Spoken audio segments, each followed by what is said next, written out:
Entonces, la clase pasada estábamos hablando sobre el teorema espectral, ¿cierto? Y hago acá un resumen rapidito. Teorema espectral. ¿Cuándo deberíamos usar el teorema espectral? Bueno, básicamente lo que estábamos diciendo es que si uno tiene un espacio de dimensión finita, entonces todas las cosas se comportan bien, ¿no? Los operadores se pueden escribir siempre en una forma diagonal, que pues es bastante conveniente, que era la siguiente forma, ¿no? Siempre podíamos escribir el operador como una suma de autovalores multiplicado por un producto exterior, que bueno, simplemente es el producto de un bra por un qué. Entonces lo escribíamos así, ¿no? Poníamos acá el ket y multiplicado por el bra. Esta forma diagonal era posible en un espacio de dimensión finita siempre, ¿no?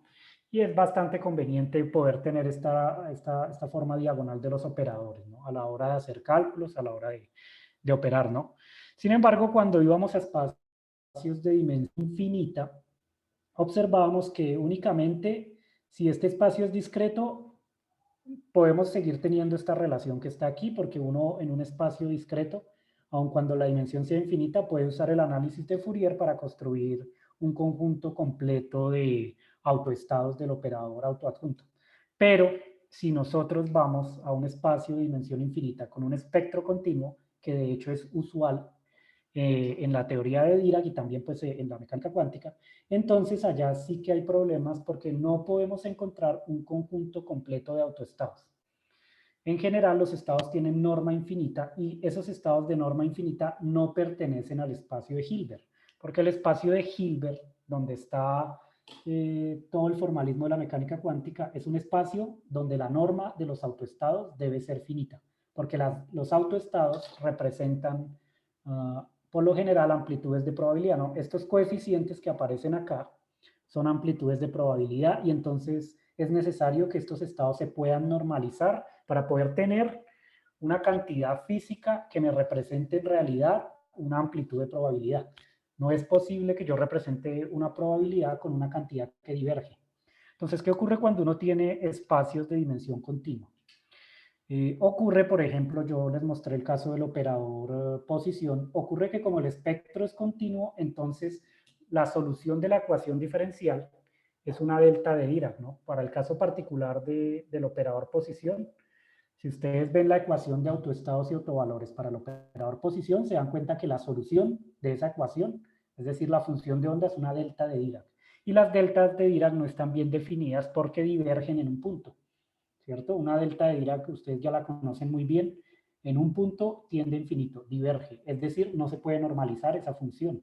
Y si no se puede normalizar, yo no puedo representar una probabilidad con esa función porque únicamente las funciones que se puedan normalizar pueden representar una probabilidad. Las probabilidades son siempre están entre 0 y 1, ¿no? Una probabilidad siempre tiene que tener un valor entre 0 y 1 por definición, por definición.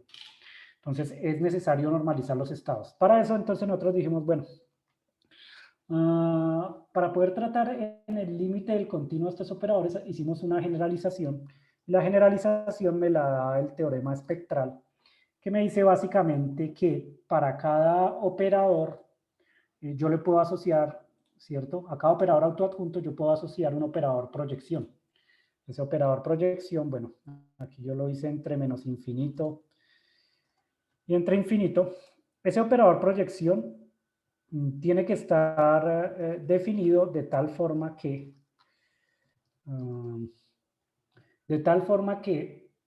cuando este parámetro lambda no corresponde a uno de los autovalores en el sistema físico, ¿cierto? En la ecuación de autovalores, entonces el operador proyección se anula.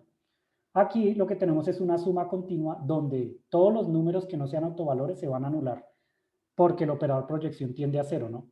En ese sentido, aquí únicamente se va a incluir todo lo que pertenezca al espacio de Hilbert. Todo lo que pertenezca al espacio de Hilbert. Por lo que este operador proyección sí está bien definido dentro del espacio de Hilbert, el operador proyección.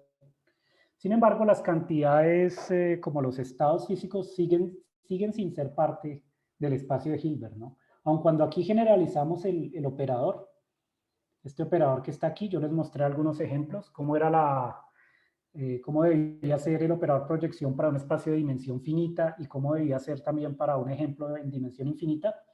Aun cuando este teorema espectral es válido en el espacio de Hilbert, lo que sí no sigue siendo válido son los estados físicos que son autoestados de estos operadores.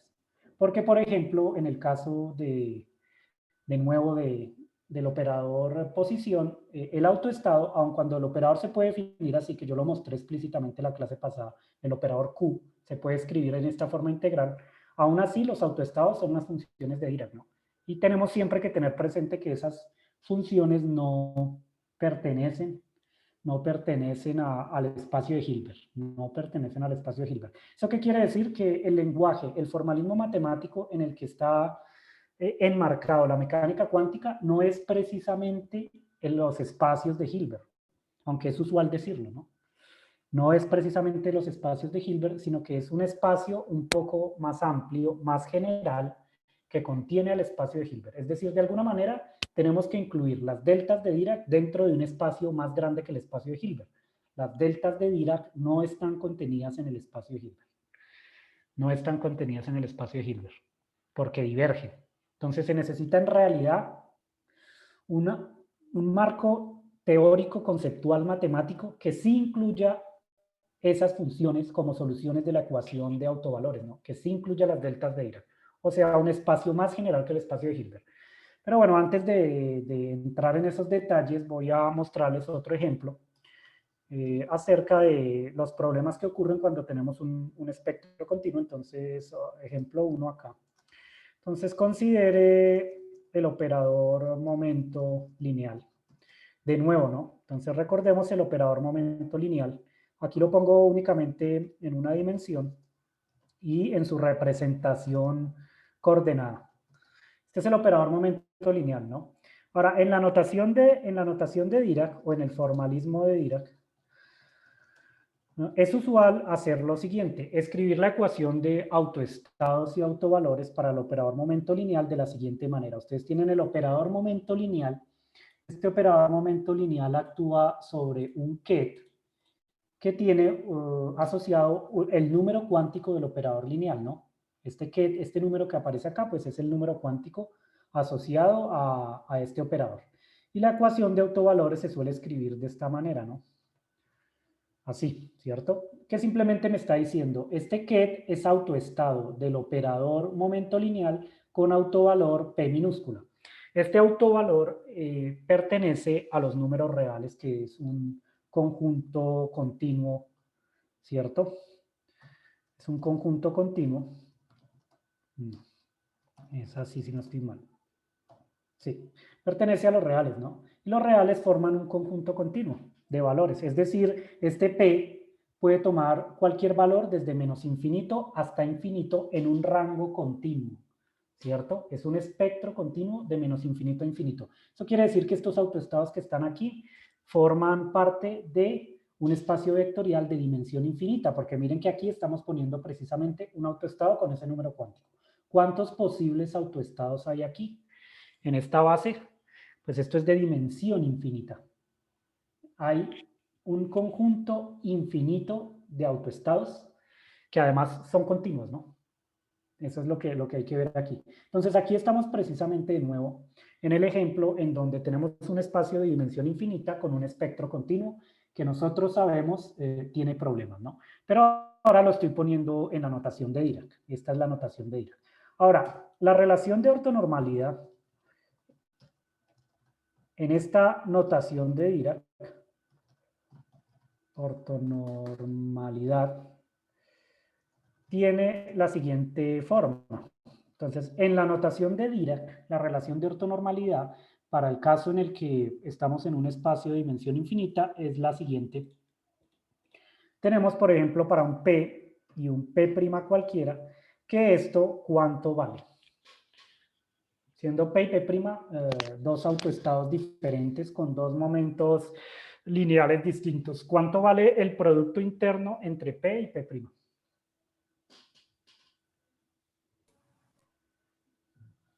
En la notación de Dirac. Esto es algo que aparece en el formalismo de Dirac. ¿Cuánto vale esto?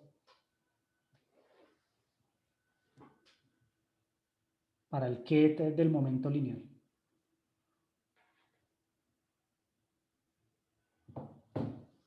¿Esto es igual a qué? Siempre que se confundan un poquito con los espacios de dimensión continua, piensen en el análogo discreto y luego generalicen al espacio continuo. Si aquí yo tuviera estados ortonormales discretos, como en el espacio de dimensión finita, entonces cuando uno hace el producto escalar entre dos autovectores o dos vectores de la base que son ortonormales, ¿cuánto vale el producto escalar? En general, ¿vale qué? La relación de ortonormalidad, si fuera discreto. ¿No vale 1? No necesariamente uno, ¿no? Porque uno no sabe si son iguales o son diferentes, ¿no? Un poquito Correcto. más Es general. un delta, ¿no? Es un delta de La Dirac. delta, exacto, sí. Si esto fuera un espacio de dimensión finita, aparecería aquí la delta de Kronecker, que sería así, ¿cierto? P de P'. Si esto Correcto. fuera de dimensión finita. Pero recuerden que cuando vamos a un espacio de dimensión continua, esta delta se cambia por una delta de Dirac, ¿no? Entonces acá ponen es esto, P menos P'. Y siempre es lo mismo.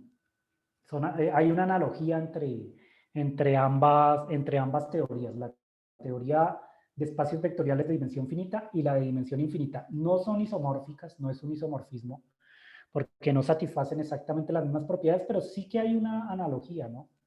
Es bastante similar. Es algo más heurístico que ustedes pueden usar para recordar, ¿no? Para recordar cómo se hacen estas cosas. En todo caso, miren que se satisface esta relación de ortonormalidad.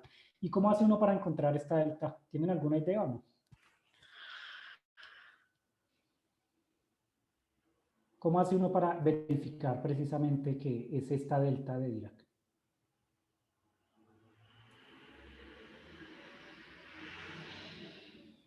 Se descompone a través de la...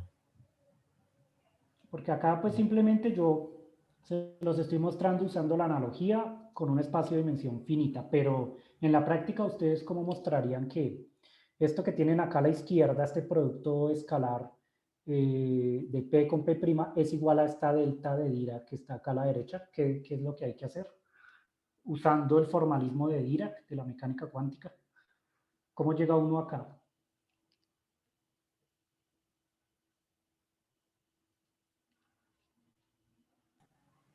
Haya uno la probabilidad, profe. Algo más O concreto, sea, ¿no? mm, ¿Qué procedimiento hay que seguir? pues tengo que uno multiplica por el complejo conjugado.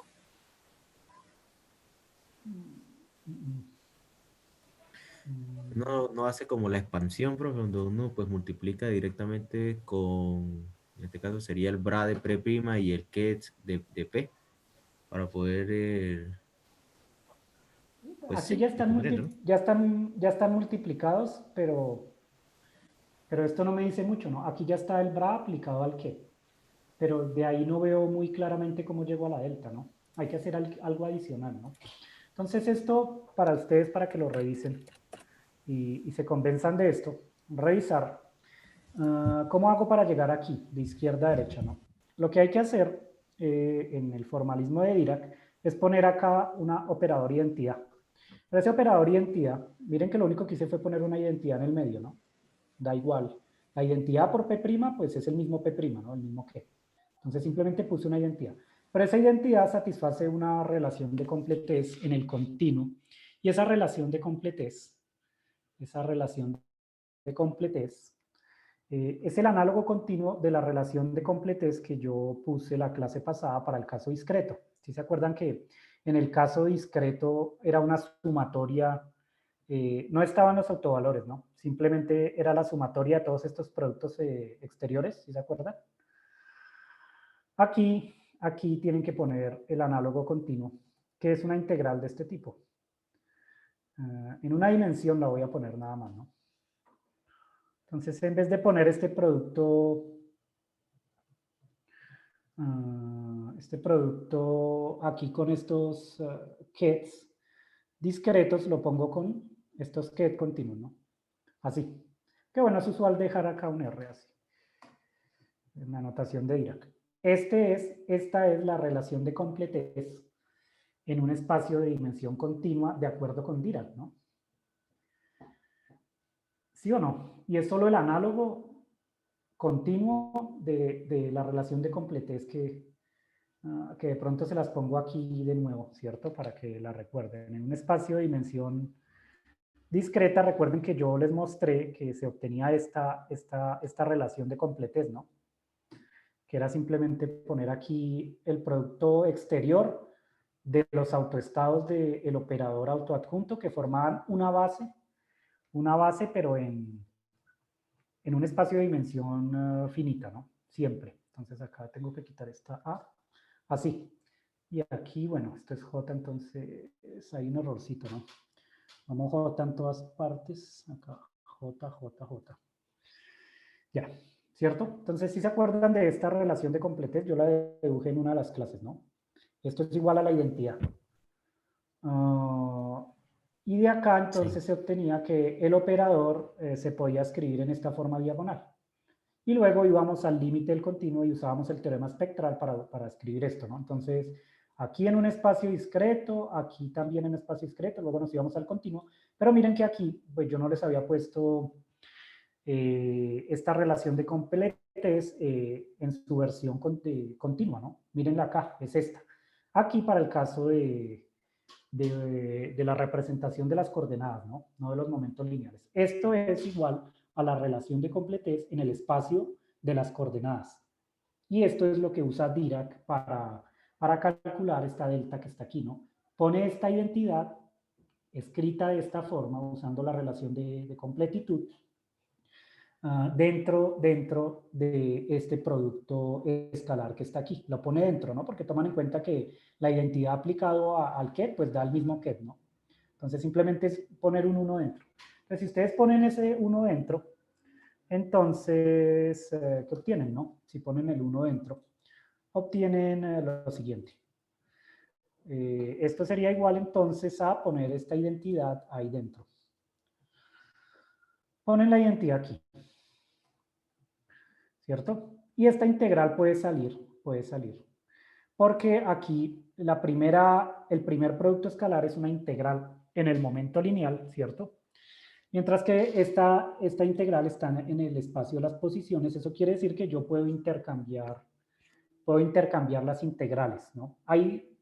Bueno, hay que usar en realidad ciertos argumentos de convergencia, porque siempre que ustedes cambian una integral con otra, recuerden que una integral no es más que una suma continua. Tanto a las sumas discretas como a las sumas continuas siempre hay que revisarles si convergen, ¿no? Antes de ir a conmutar las integrales, ¿no?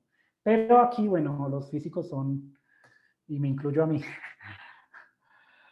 los físicos no son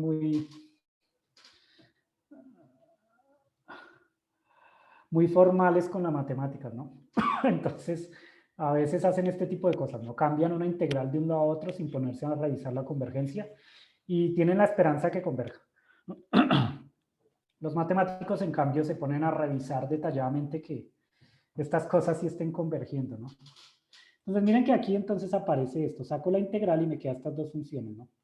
Voy a escribir esto dentro de un ket mejor, que no tenga la línea esta, así, ¿no? Esto para que les quede mejor en las notas que yo dejo. Entonces pongo el bra aquí. Y acá pongo el R, ¿no? Entonces miren que queda mejor en las notas, ¿no? Para que no queden dos líneas. Y quedan entonces estas dos funciones de onda. ¿Alguna idea cuánto vale esto? Esta función de onda, ¿cuánto vale? R con P, el producto escalar de R con P' o de P con R, ¿cuánto vale? Pues no serían ceros si son diferentes. No, esto no es cero, ¿no? Esto no es cero. P No con son R no es estado cero. base. No. Es una función de onda, que es la solución del término cinético del hamiltoniano.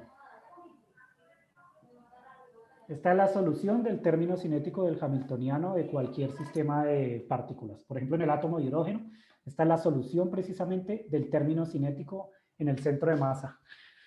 Es decir, es la solución de P cuadrado sobre 2M.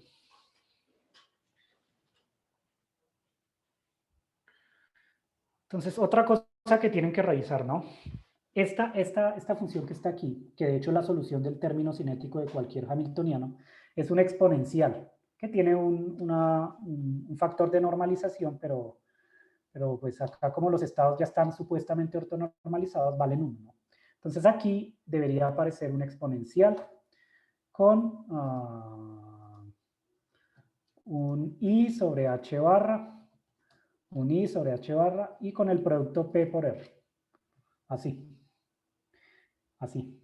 Mientras que en el otro lado tiene que aparecer exactamente la misma función, pero aquí aparece un P' y aparece un signo menos atrás. ¿Por qué aparece un signo menos atrás? Porque miren que el orden se cambió, el orden del producto escalar está cambiado. Aquí en el primer argumento aparece el P y en el segundo el R, mientras que acá es al contrario, ¿no? En el primer argumento aparece el R y en el segundo el P. Por lo tanto, esto es exactamente cambian el orden y ponen un complejo conjugado, ¿no? O sea, ponen primero el P', luego el R, pero con un complejo conjugado. El complejo conjugado me produce este menos que está aquí, ¿no? Porque el complejo conjugado de I es menos I. Por eso aparece este menos que está aquí.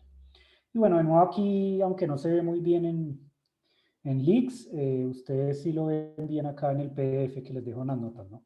Entonces obtienen esto. Tienen que verificar porque esto vale precisamente el exponencial, ¿no? El signo puede ser contrario, no puede que aquí esté el i, el menos i y acá el i, ¿no? No es importante, ¿no? En todo caso, si pongo el menos acá en la izquierda, entonces acá va el más, ¿no? Y entonces da esto que está aquí, esto que está acá, ¿cierto?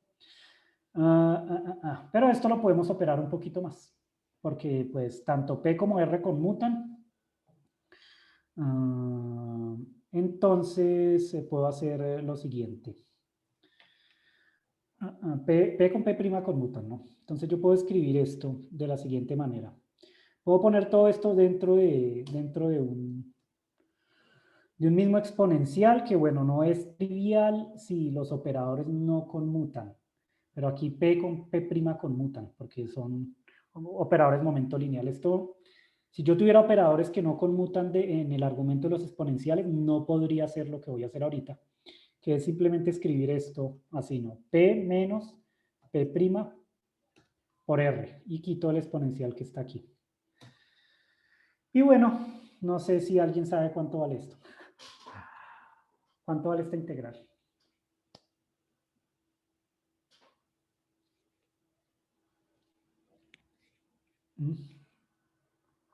Y esto pues es parte del análisis de Fourier, ¿no? Esta integral, ¿cuánto vale? Pues ahí sería, pues, se ve normal, ¿no? Integral, o sea, con una simple sustitución debería salir, ¿no? Sí, uno debería evaluarla, pero bueno, si la evalúan, y esto lo verifican ustedes. Queda h barra sobre p menos p' por la exponencial. Vamos aquí, salvo algún factor de normalización donde uno absorbe las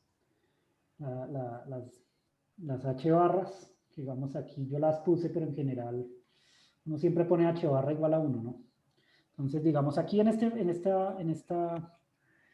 relación P' me debe faltar una h barra, ¿no?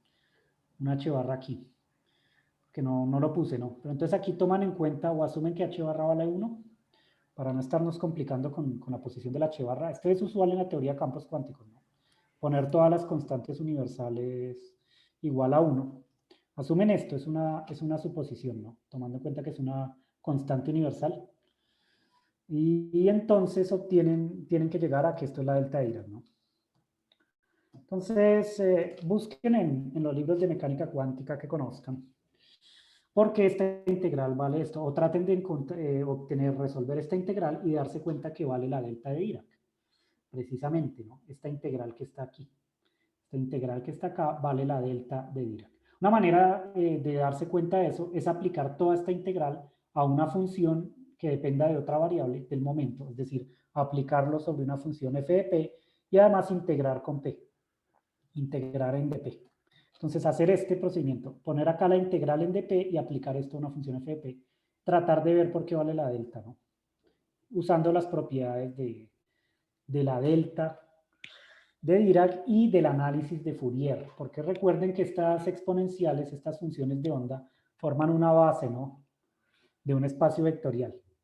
Y entonces son además de ser una base, se puede entender esto aquí dentro del análisis de Fourier, ¿no?, como una suma de senos y cosenos, ¿no? Solo que acá estamos en el continuo. Entonces tenemos una función exponencial, ¿cierto?, con un cierto coeficiente que se puede expandir, ¿no? Si aplican la integral con respecto al momento lineal, entonces acá tienen que estas son funciones exponenciales que no son más que senos y cosenos, ¿cierto?, de acuerdo con el análisis de Fourier.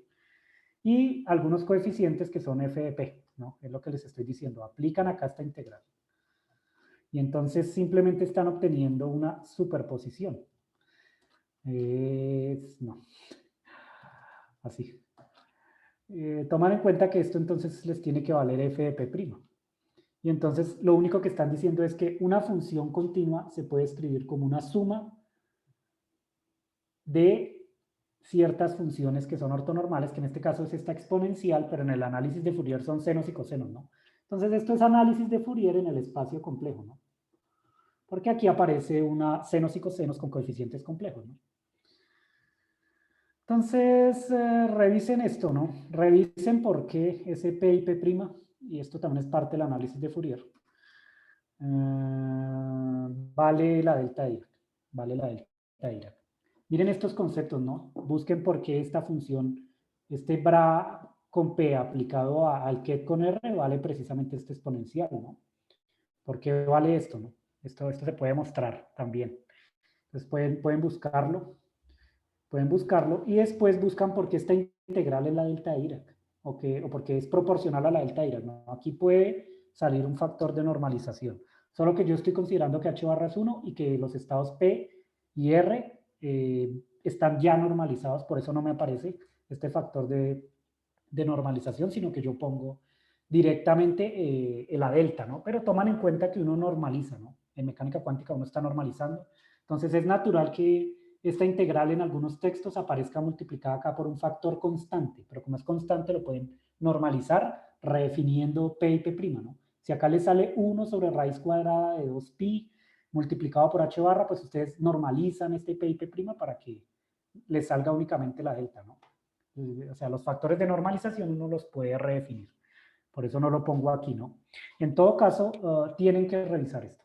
Tienen que revisarlo para recordar por qué esto vale delta, la delta de Dirac, ¿no? ¿Por qué vale la delta de Dirac?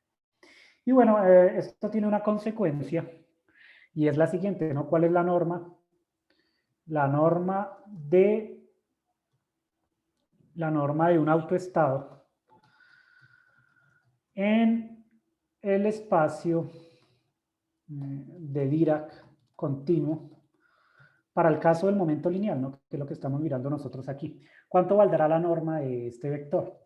Entonces miren que la norma de este vector, de un vector cualquiera, lo escribo aquí en la notación de Dirac, la norma, la vamos a llamar así, la norma de este estado, pongo así, la norma de este estado es igual precisamente a la raíz cuadrada del producto escalar entre él mismo, ¿no? Entonces aquí pongo esto dentro de una raíz cuadrada.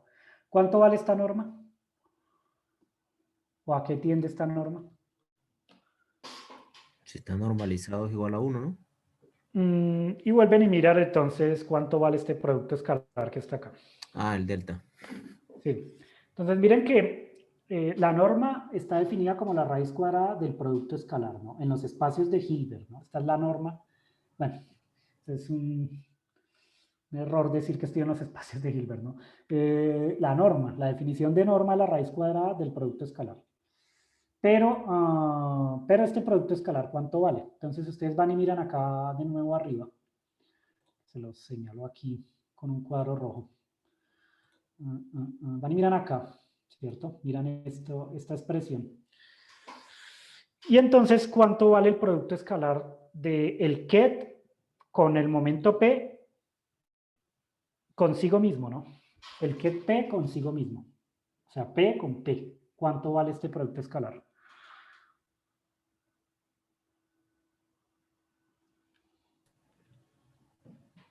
Consigo mismo. Es 1. Sí. No.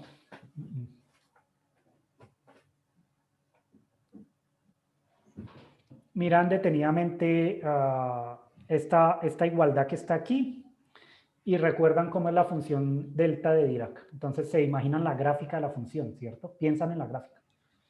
Se la imaginan. Entonces dicen, bueno, ¿qué pasa cuando P es igual a P'? Porque estoy calculando la norma de P, ¿no? ¿Qué pasa cuando P es igual a P'? Acá a la derecha, ¿no? Si quiero calcular la norma. ¿Tiende al infinito? Infinito, ¿no? Recuerde la delta de Dirac, un pico así bien pronunciado que tiende a infinito, ¿no? Si yo hago P igual a P' aquí, entonces para calcular la norma de este estado, ¿cierto? Pongo P y P en ambos lados, la delta de Dirac diverge.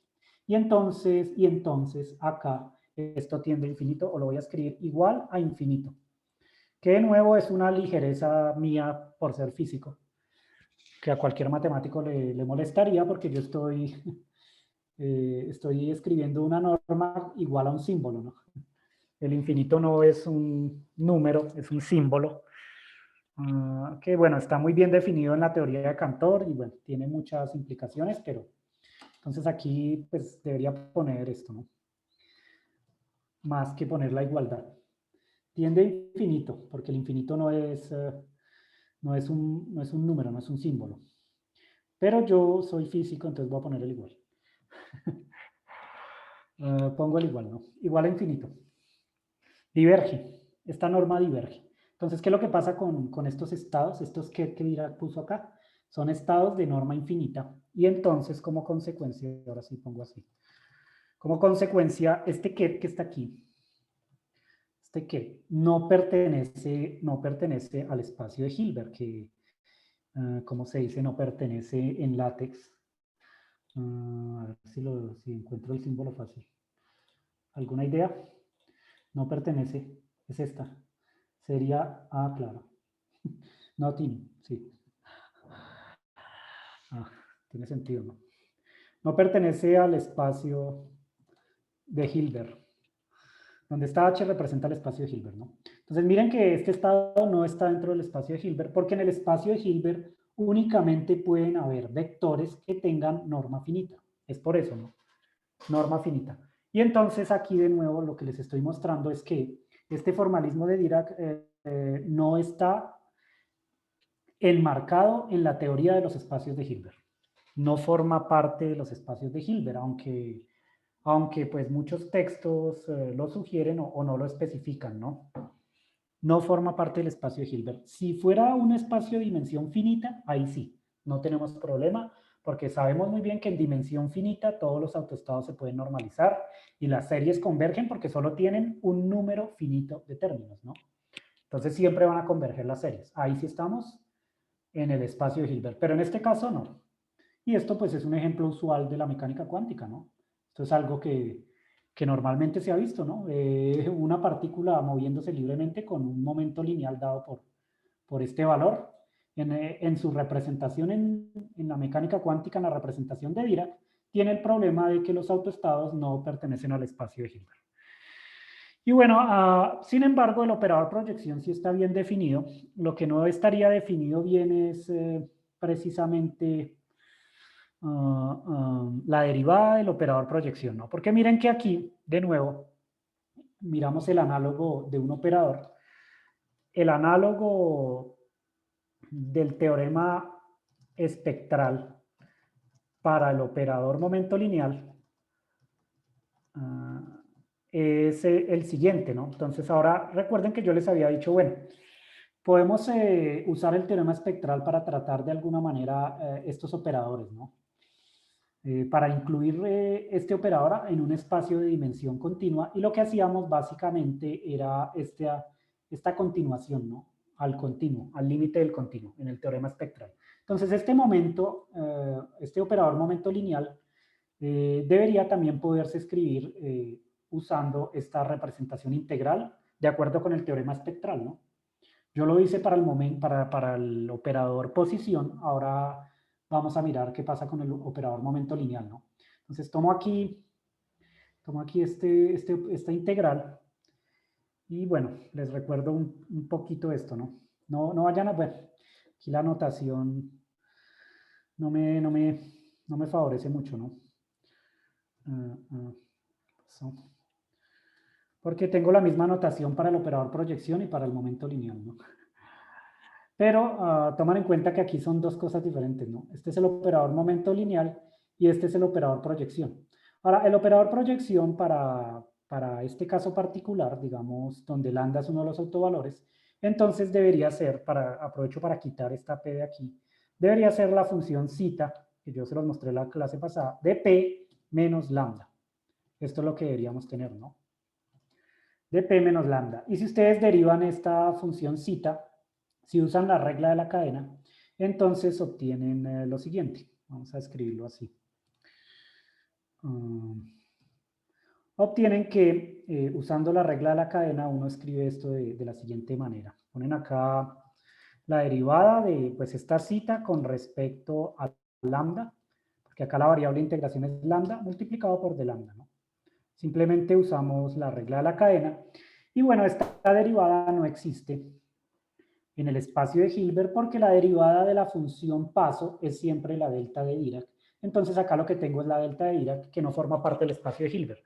Eso quiere decir que este operador momento lineal no está actuando sobre el espacio de Hilbert en realidad, ¿no? No forma parte del espacio de Hilbert, sino que forma parte de un espacio más general donde se incluye la delta Dirac. Pero Dirac, en cambio, Dirac, sí lo consideró como parte del espacio de Hilbert y de hecho definió el operador momento lineal de la siguiente manera, ¿no? Simplemente lo hizo como, de nuevo, la integral de menos infinito a infinito de, entonces acá pone P, pone el producto exterior, ¿cómo lo ponemos? Simplemente es el análogo de esta representación del momento del operador, ¿cierto? El análogo continuo de esta representación de este operador, ¿no? Esta forma diagonal, pero ahora en el caso de un espacio continuo y para el momento lineal. Entonces puso aquí este producto exterior y acá entonces puso P, ¿cierto? P aquí, P acá y puso entonces un dp aquí. Y simplemente generalizó, ¿no? Generalizó esta representación diagonal a un espacio de espectro continuo. Sin embargo, pues esto tiene problemas, ¿no? Tiene problemas porque si ustedes comparan esta fórmula de arriba, esta fórmula de acá con la de arriba, entonces se van a dar cuenta que precisamente esta cantidad que está aquí, este producto exterior, corresponde a lo que yo tengo aquí entre paréntesis, ¿no? Corresponde a lo que yo tengo aquí entre paréntesis, pero lo que está entre paréntesis es una delta de Dirac. No la pongo acá explícitamente, pero entonces aquí lo que hay es una delta de Dirac, ¿no? Porque la derivada y esto se lo tienen que aprender, ¿no? La derivada de la función paso es siempre la delta Dirac. Es una de las maneras de obtener la delta Dirac. Entonces, siempre que hagamos esta derivada, obtenemos la delta Dirac, ¿no? Aquí hay una delta Dirac de P menos lambda. Esto quiere decir que este objeto que está aquí, este objeto matemático que está acá, no pertenece al espacio de Hilbert. Esta cosa que está aquí, este producto exterior que él puso, que es el análogo de esta cantidad que está acá, con el teorema espectral, no pertenece al espacio de Hilbert, no está bien definido. O dicho de otra manera, la derivada del operador proyección, que es esta cantidad que está aquí, no pertenece al espacio de Hilbert. Entonces miren que, aun cuando el operador proyección sí está bien definido, ¿por qué el operador proyección sí está bien definido en el espacio de Hilbert? Porque recuerden que el operador proyección es igual a 0 para cualquier valor lambda que no sea autovalor del operador A, ¿cierto? Es decir, este operador proyección selecciona únicamente los autovalores del operador A que pertenecen al espacio de Hilbert. Entonces, todo este operador, toda esta definición que yo puse aquí, o este límite del continuo, sí está bien definido en el espacio de Hilbert, porque este operador es igual a 0 cuando lambda no es un autovalor. ¿cierto? O no es un autovalor de un autovector que pertenece al espacio de Hilbert, ¿no? Entonces, de acuerdo con el teorema espectral, sí está bien definido esta cantidad que está aquí, ¿no? Toda esta integral. Pero lo que no está bien definido es precisamente lo que está dentro de la integral, que es este producto exterior, porque es una delta de Dirac, ¿no? Que no pertenece al espacio de Hilbert. No pertenece al espacio de Hilbert. Entonces, aunque Dirac no usó el teorema espectral, sino que él hizo una generalización directa de esta forma diagonal de los operadores a esta forma en un espacio continuo, él aplicaba directamente, bueno, este tipo de operadores, pero no tomó en cuenta que esto no pertenece al espacio de Hilbert, sino que en el contexto de la teoría de Dirac, en principio, él considera que todo esto forma parte del espacio de Hilbert, ¿no? Que no es cierto porque las deltas de Dirac no pertenecen al espacio de Hilbert. Entonces, ¿qué es lo que ocurre, no? No es suficiente aquí, digamos, no es que Dirac esté mal, sino que no es suficiente el espacio de Hilbert para representar la teoría de Dirac, ¿cierto? Porque hay varios objetos, varias cantidades que no están bien definidas en el espacio de Hilbert, ¿no? Por ejemplo, este producto exterior que puso Dirac acá, no está bien definido en los espacios de Hilbert, porque los espacios de Hilbert son espacios de norma finita. Entonces, ¿qué significa esto? Que es necesario extender el espacio de Hilbert a un espacio más general donde la teoría de Dirac sí sea válida. Donde la teoría de Dirac sí sea válida. Es decir, que no solo incluya autoestados de norma finita o autoestados que se puedan normalizar, sino que también incluya cantidades como las deltas de Dirac. Cantidades que no se pueden normalizar o que tienen norma infinito, ¿no? Hay que expander el espacio de Hilbert para incluir también estas cantidades. ¿Cierto? Y bueno, eso es precisamente lo que les quería mostrar hoy. La extensión del espacio de Hilbert para que incluya estas cantidades se llama el espacio de Hilbert equipado o el espacio de lo que está acá, ¿no? Richt-Hilbert. El espacio de Richt-Hilbert. Ese es el espacio de Hilbert equipado. Y lo escribo acá en español, ¿no? Espacio de Hilbert equipado. El espacio de Hilbert equipado es un espacio más general que el espacio de Hilbert, es decir, el espacio de Hilbert está contenido en ese espacio. Y lo importante es que incluye este tipo de objetos, ¿no? La delta de Dirac, ¿cierto? Incluye estos estados de norma infinita y también incluye este tipo de productos exteriores que no están bien definidos en el espacio de Hilbert usual, ¿no? Entonces tenemos que entender un poquito por qué es eso. Entonces recordamos otra vez, a ver si esto lo puedo poner en... No. Recordamos otra vez un poquito los conceptos de espacios vectoriales, ¿no? Entonces, primero, recuerden que un espacio vectorial es solo un conjunto de elementos que es cerrado bajo adición y multiplicación por escalares, ¿no? Entonces, si ustedes tienen dos vectores, esto yo ya se los había definido, la suma de dos vectores es también un vector del espacio, ¿cierto? Y si ustedes tienen un escalar, un cuerpo de escalares, el producto de un vector por un escalar es también un vector del espacio.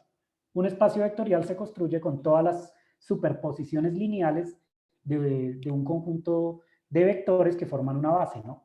Esa base tiene que ser un conjunto de vectores linealmente independientes, no necesariamente tiene que ser un conjunto ortonormalizado, pero yo les había mencionado que usando el procedimiento de ortogonalización de Gram-Schmidt, ustedes pueden siempre coger un conjunto linealmente independiente de vectores y ortonormalizarlos, ¿no? Ortogonalizarlos en este caso, porque aquí puede ocurrir que hay estados de norma infinita, ¿no? En un espacio de dimensión finita sí se pueden ortonormalizar, pero en este caso particular, como hay estados que no se pueden normalizar porque tienen norma infinita, entonces únicamente se pueden ortogonalizar, nada más, ¿cierto? Es una de las cosas que tienen que tener en cuenta. En todo caso, si uno tiene un espacio de dimensión finita, todos los espacios vectoriales de dimensión finita son isomórficos.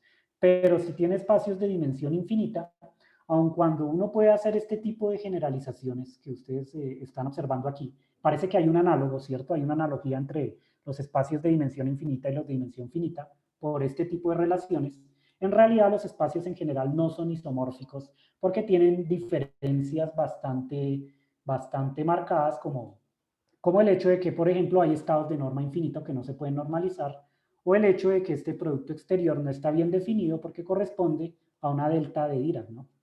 Ese tipo de cosas hacen que los espacios no sean realmente isomórficos. No son realmente isomórficos, ¿no? Entonces vamos a hacer lo siguiente para poder entender un poquito cómo se forma un espacio de Hilbert, cómo se forma un espacio de Hilbert equipado, etcétera, ¿no? Entonces, primero consideremos un conjunto de vectores base aquí de la siguiente manera.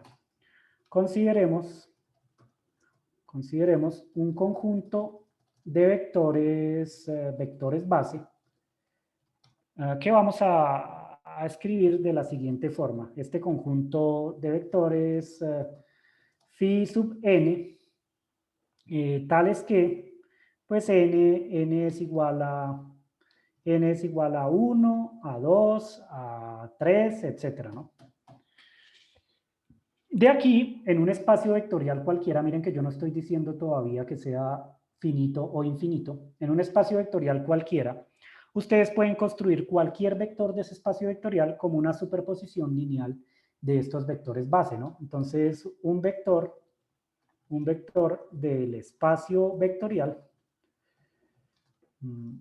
que no estamos diciendo qué tipo de espacio es, ahorita no estamos pensando en eso. Simplemente estoy diciendo, tengo un espacio vectorial, tengo un conjunto de vectores base que puede ser finito o infinito, y cualquier vector de ese espacio vectorial, entonces se puede escribir, digamos que es este psi, un psi. Entonces se puede escribir siempre como una suma de todos estos vectores, ¿no? Salvo ciertos coeficientes que, bueno, no sabemos exactamente cómo son ahora porque el espacio puede ser de dimensión infinita, entonces estos coeficientes no necesariamente convergen, ¿no? Pueden ser de dimensión, pueden diverger. O pueden no tender a un punto límite, etcétera, ¿no? Entonces ahora, primero, si nosotros consideramos que esta suma contiene un número finito de términos, entonces esta serie siempre converge, porque tenemos un número finito de términos.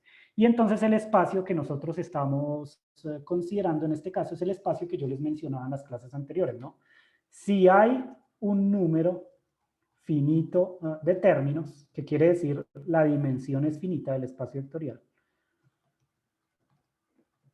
entonces este vector psi pertenece al espacio vectorial de dimensión finita que yo les mencionaba en las clases pasadas, ¿no? Es decir, este B es un espacio vectorial de dimensión finita, o lo van a considerar así.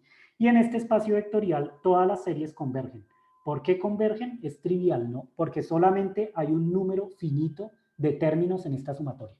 Siempre que haya un número finito de términos en esta sumatoria, esta serie converge a algún valor, ¿cierto? Porque ustedes solo están sumando un número finito de términos. Entonces, en ese caso particular, vamos a decir que el espacio vectorial se representa con esta V mayúscula. Esta V mayúscula, que es el mismo espacio que yo les mencioné antes, entonces es un espacio vectorial de dimensión finita. Uno puede coger este espacio vectorial y extenderlo para incluir los puntos límites de esta serie que está aquí. Es decir, uno puede hacer lo siguiente, uno puede añadir los puntos límites de una secuencia convergente infinita, ¿cierto?, de vectores. Miren que aquí ustedes tienen un conjunto finito de vectores, pero este conjunto finito de vectores forma una sucesión, ¿cierto? Forma una sucesión o una secuencia. Esa secuencia puede converger o no. Si tenemos un espacio de dimensión finita, siempre converge. Pero si resulta que ahora tenemos un espacio de dimensión infinita, entonces estos vectores forman una base que tiene un conjunto infinito de vectores. Y ese conjunto infinito de vectores puede o no puede converger, ¿cierto? Ahora, la idea es que uno puede coger este espacio vectorial de dimensión finita y agregar a mano, ¿cierto? O extender el espacio para agregar exactamente los vectores límite, todos los vectores límite de una secuencia que converge. Es lo que uno puede hacer. Uno puede alargar ese espacio vectorial, es decir, el espacio B se puede extender para incluir los vectores límite de una secuencia convergente infinita. Entonces, ¿qué es lo que yo estoy diciendo? Que ustedes aquí, primero tenían estos vectores, voy a volver a tomar esta secuencia aquí, tenían un conjunto finito de vectores, digamos que lo voy a escribir así. Tenían phi1, tenían phi2 y tenían en general un phi sub n, que era el último vector, ¿no? El último vector. Estos phi sub n que están aquí pertenecen al espacio vectorial B, ¿cierto? Que tiene dimensión n, siendo n la dimensión del espacio vectorial. Ahora, ¿uno qué puede hacer? Uno puede ahora incluir, y lo voy a incluir después del punto y coma, nuevos vectores que son los vectores límite. Es decir, aquí ustedes pueden incluir un conjunto de vectores que tienden en un proceso límite a algún vector límite, que vamos a llamar el vector chi, por ejemplo. Entonces miren que ustedes pueden incluir ahora en esta sucesión un conjunto de puntos tales que toda la sucesión tiende a un valor finito que se llama un vector límite o el punto límite de una sucesión. No sé qué tanto hayan visto ustedes de sucesiones y series, pero digamos esto es intuitivo, ¿no? Simplemente estoy diciendo que yo pongo los puntos suficientes para que al final la serie converja a este valor, a este punto límite. Y bueno, hay cualquier cantidad de criterios para revisar si una sucesión de vectores o de puntos convergen, ¿no? Hay muchos criterios, uno puede calcular un radio de convergencia, hay varios criterios para ver si una sucesión converge. Nosotros aquí pues usamos, o voy a ponerle simplemente la usual, cuando se sabe que un vector converge en términos de la norma, porque estamos en espacios vectoriales normados, ¿no? Entonces, en términos de la norma, aquí lo escribo acá, se dice que una secuencia, que entonces nosotros vamos a escribirla así, esta secuencia phi sub i, que es la misma que puse arriba, tiende a un vector límite, o sea, converge, que vamos a llamar el vector chi, tiende a un vector límite chi cuando i tiende a infinito, porque recuerden que estamos ahora en un espacio de dimensión infinita, ¿cierto? Es decir, cuando i tiende a infinito, esta secuencia tiende a un vector límite chi, sí y solo sí, se satisface lo siguiente, se satisface que el límite, este es uno de los criterios posibles, ¿no? No que sea el único. El límite de i cuando tiende a infinito, escribo así, el límite de i cuando tiende a infinito de la norma de estos vectores phi sub i menos el vector chi es igual a 0. Si se satisface esto, es decir, que ustedes van haciendo phi sub i, tendiendo cada vez, con i tendiendo a infinito, y toman la norma de la diferencia de phi sub i con el vector límite, y esa norma tiende a 0, entonces la secuencia converge. Este es uno de los criterios de convergencia. Y coger el conjunto de vectores, ¿cierto? Hacer tender i a infinito, que significa irse moviendo hacia la derecha en esta lista, y mirar cómo la resta con el vector límite. Si la norma de esa resta tiende a 0, entonces se dice que esta secuencia converge. Pero aquí toman en cuenta que esta norma es la norma en un espacio de Hilbert, ¿no?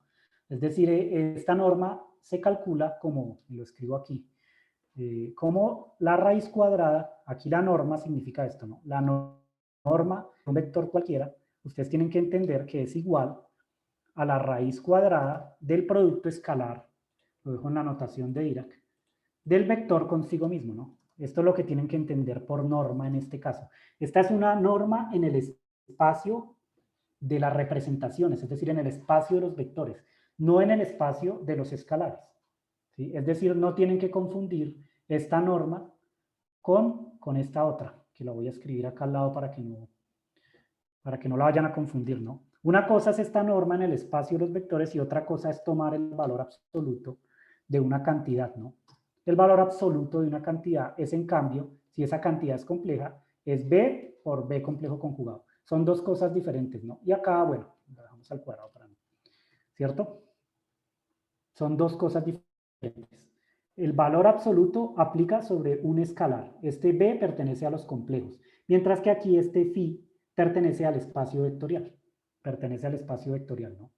Entonces son dos cosas diferentes. Esto es un vector de un espacio vectorial. Esto es un elemento del cuerpo de los escalares que puede ser, por ejemplo, los complejos, ¿no? Es decir, aquí este, bueno, hagámoslo más cortico. Aquí este B pertenece a los complejos, que es el cuerpo de los escalares. El cuerpo de los escalares pertenece a los complejos. Los complejos también forman un espacio vectorial, pero con otras propiedades, ¿no? Con otra definición de norma, ¿no? Los complejos son un espacio vectorial normado, pero la norma es esta: el producto del vector por su complejo conjugado. Mientras que aquí, este es otro tipo de espacio vectorial. A este espacio vectorial, donde se le incluyen todos los puntos límite, todos los puntos límites que existan, se le conoce como un espacio de Hilbert, ¿cierto? Entonces, al espacio vectorial B extendido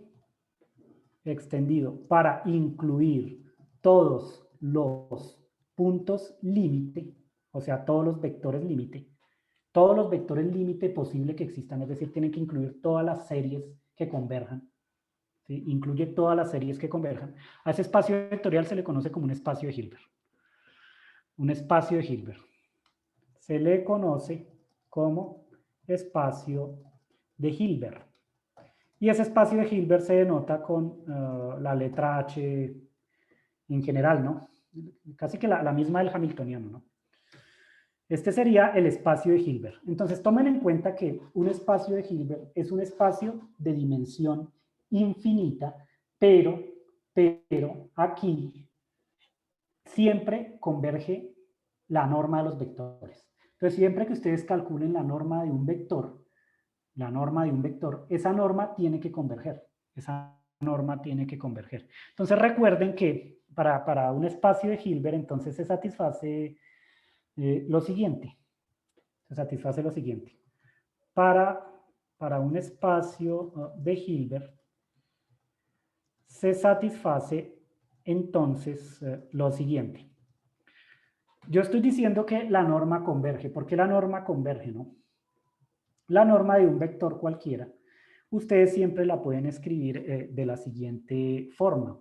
La pueden escribir como la raíz cuadrada del producto escalar consigo mismo. Entonces voy a ver qué es la norma al cuadrado, ¿no? La norma al cuadrado sería esto. Pero este producto escalar de un vector consigo mismo, esto fue algo que ya hicimos anteriormente, es igual, y si no, bueno, no sé si hacerlo muy detalladamente o hagámoslo paso por paso a ver si lo entendemos, ¿no? Entonces hay que usar estas dos cantidades que están aquí, ¿no? Pero ahora toman en cuenta que este espacio ahora sí ahora la serie va hasta el infinito. Entonces yo cambio este que, lo cambio por esta sumatoria, ¿no? Este bra, perdón. Y acá también pongo la sumatoria. Aquí en general los índices son diferentes. Aquí va m, ¿cierto? Aquí va m también. Y aquí la suma, la diferencia es que va hasta el infinito. Son sumas infinitas, series infinitas, ¿no? Pero la idea es que como existe un valor límite para este valor, para este vector que está aquí, que es precisamente el chi, entonces ese criterio asegura que esta serie converja, ¿no? Si existe un valor límite para el vector chi, entonces la serie converge. Estas series, aun cuando son infinitas, son convergentes, ¿no? Y bueno, aquí podemos sacar la sumatoria del bra y del ke, pero toman en cuenta que este producto escalar es antilineal y entonces aparece lo siguiente, ¿no? Aquí pongo esta suma afuera, pongo también la otra suma, esta otra suma que está acá también la pongo afuera, ¿cierto?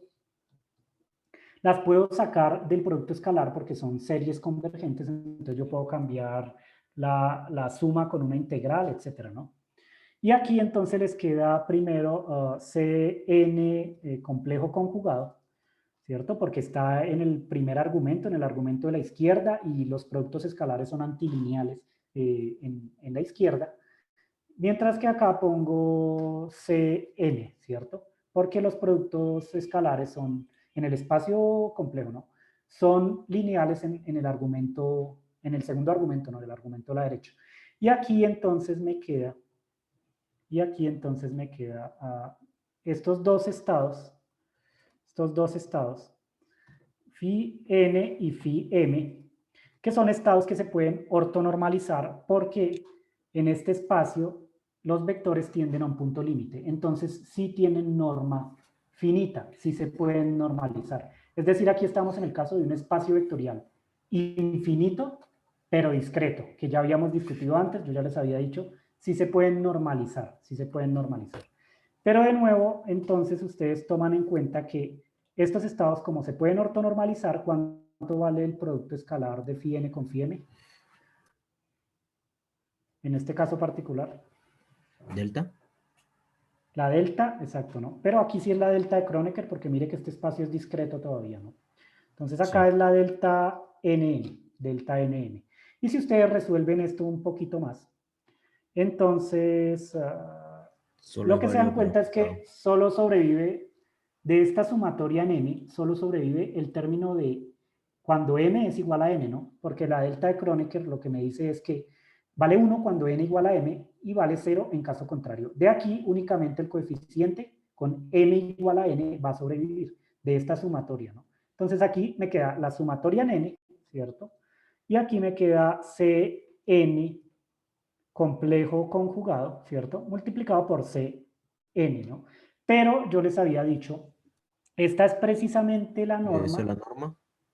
pero en el espacio de los complejos, ¿no? En el cuerpo de los complejos. O lo pueden llamar valor absoluto, ¿no? Como quieran, para diferenciarla de la norma en el espacio vectorial. Miren que son dos cosas diferentes. Entonces aquí esta norma que está acá, la pueden poner, bueno, esta cantidad que está acá la pueden poner de la siguiente manera. Simplemente ponen la suma en n de 1 hasta infinito. Bueno, yo no pongo los valores, pero pues los coeficientes los etiqueta uno como quiera, ¿no? Entonces, por eso no pongo acá el 1. Porque podría etiquetarlos, digamos, desde menos infinito hasta infinito, ¿no? Puedo rearreglarlos para que queden así. Entonces, no pongo la etiqueta precisa, pero sí pongo aquí el valor absoluto, ¿no? Cn al cuadrado, de acuerdo con lo que les había mencionado antes. Entonces, ¿qué es lo que me está diciendo, entonces estos espacios de Hilbert? Como la norma tiene que ser finita en este espacio de Hilbert, ¿cierto? Que es lo que tenemos que ver aquí. Entonces, lo que se satisface es que esta serie que está acá converge, que es consecuencia de que la norma sea finita, consecuencia también de que la sucesión de vectores tiende a un vector límite, ¿cierto?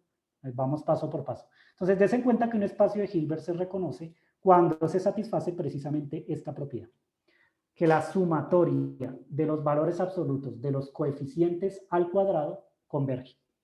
Esta anotación que yo puse aquí significa que tiende a un valor finito o que converge.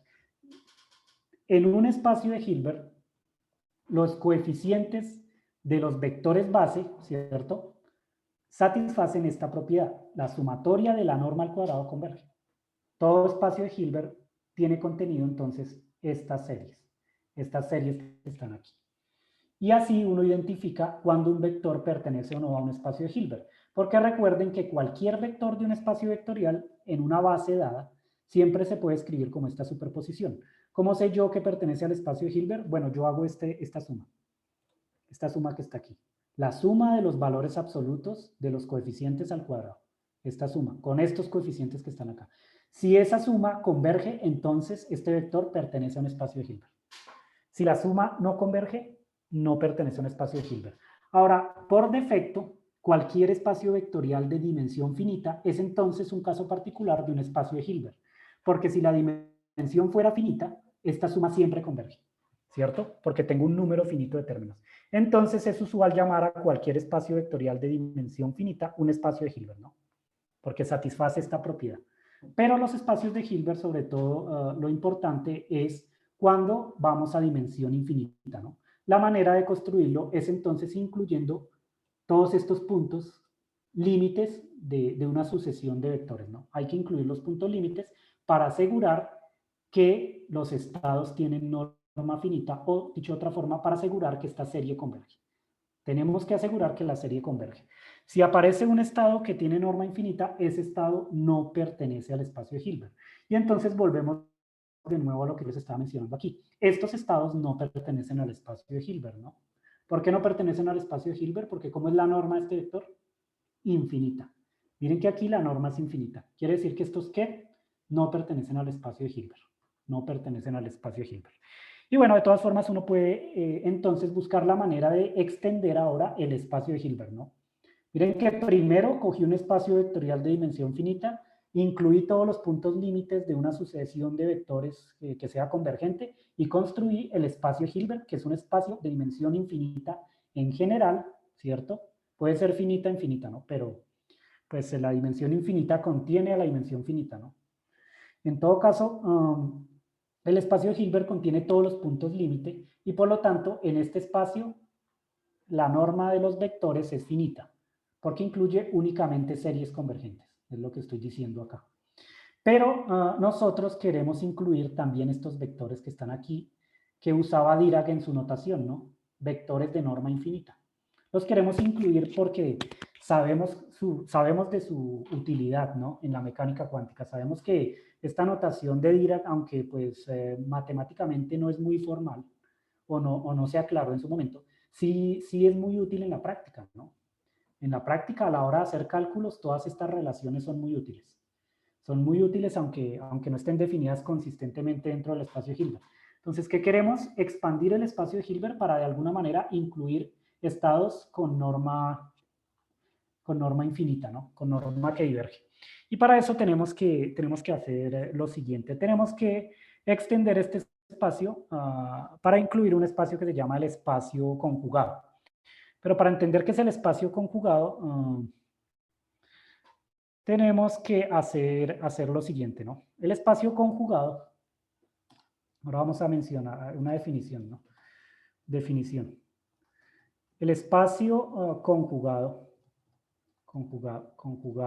del espacio de Hilbert, si está bien escrito, Hilbert, que se denota siempre con la siguiente notación, le ponen una X acá, pero una X minúscula así. Este es el espacio conjugado al espacio de Hilbert. Está definido,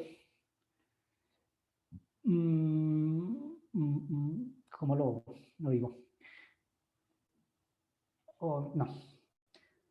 Consiste en el conjunto de todos los vectores que satisfacen lo siguiente. Entonces, en el espacio conjugado, lo que yo tengo son vectores, primero, vectores que se pueden escribir siempre como una suma en n. Aquí vamos a cambiar los coeficientes, ¿no? Esto siempre se puede, ¿no? Escribirlo como una superposición de los vectores base, donde estos vectores base pertenecen al espacio de Hilbert, ¿no? Son estos vectores f tales que satisfacen el hecho de que el producto escalar de f con un vector del espacio de Hilbert cualquiera, siendo psi un vector del espacio de Hilbert, f no necesariamente es del espacio de Hilbert, sino puede pertenecer a un espacio más general. Ahorita lo defino. El producto escalar, que en este caso se podría escribir como la sumatoria en n de b n complejo conjugado por c n complejo conjugado. Miren que aquí este psi sigue siendo el mismo que yo definí acá arriba, ¿no? La sumatoria en n de cn por phi n, ¿no? Aquí sin el complejo, así. De tal forma que esta serie converge. Entonces lo pongo así.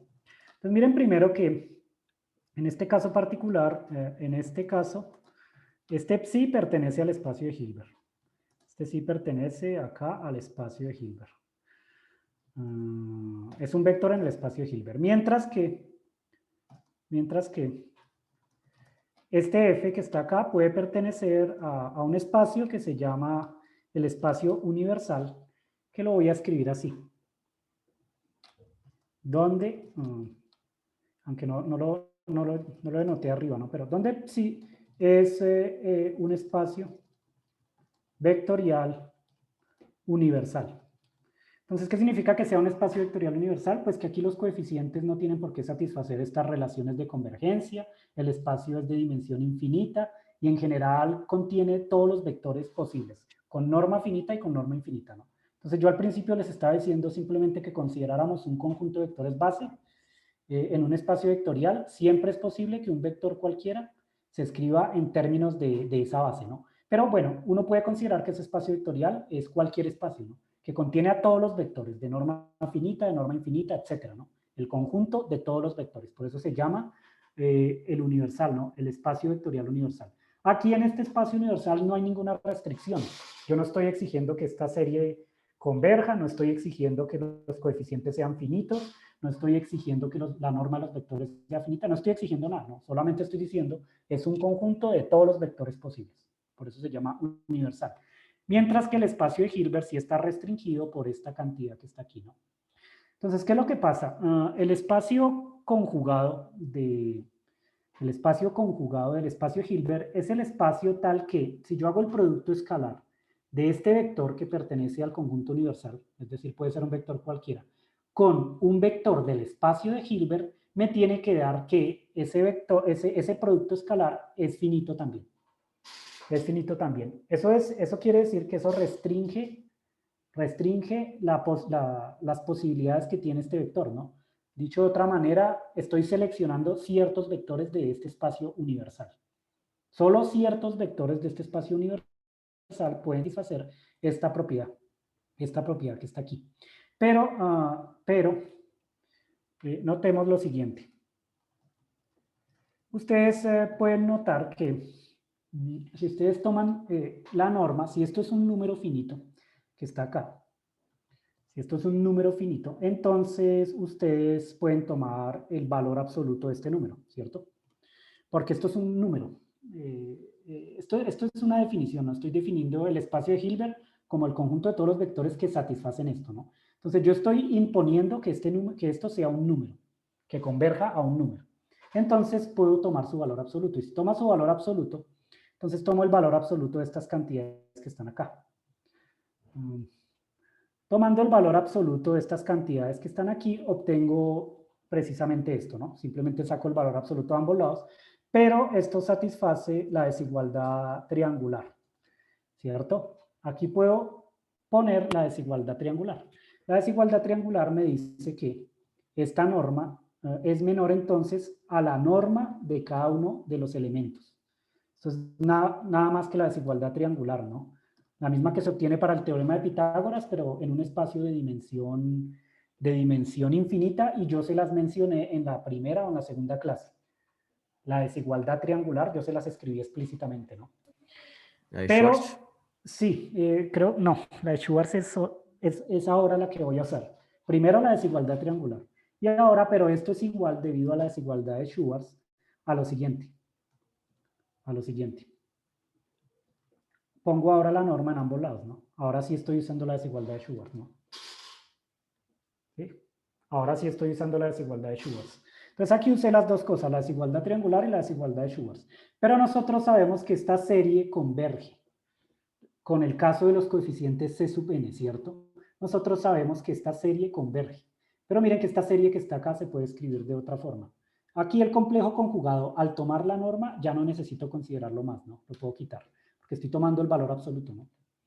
Entonces da igual, el complejo conjugado lo puedo quitar. Pero tomen en cuenta que yo tengo que esta relación que está acá, esta relación que está aquí, que escrita de otra forma simplemente sería ser el producto de los dos valores de los dos valores absolutos, ¿no? ¿Eso qué quiere decir? Que si ustedes comparan estas dos relaciones que están aquí, para que esta serie converja, esta serie que está acá arriba, entonces acá, por lo tanto, se debe satisfacer que estos coeficientes b sub n convergen igual de rápido que los coeficientes C sub n. Convergen de la misma manera o igual de rápido.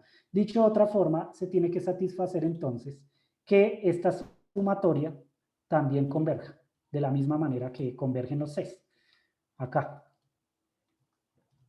Se tiene que satisfacer esto. Se tiene que satisfacer esto. Para que esta serie converja, como nosotros sabemos que estos sí convergen, ¿cierto? Ya sabemos que convergen porque mírenlo acá. Aquí está la relación de convergencia. Es necesario que estos coeficientes también converjan de la misma manera que los coeficientes C sub n. O dicho de otra forma, se tiene que satisfacer esto. Se tiene que satisfacer esta convergencia. Tienen que converger igual de rápido. Y por lo tanto, esto quiere decir, o esto tiene la implicación, de que entonces F también pertenece al espacio de Hilbert. Porque satisface precisamente esta propiedad de convergencia.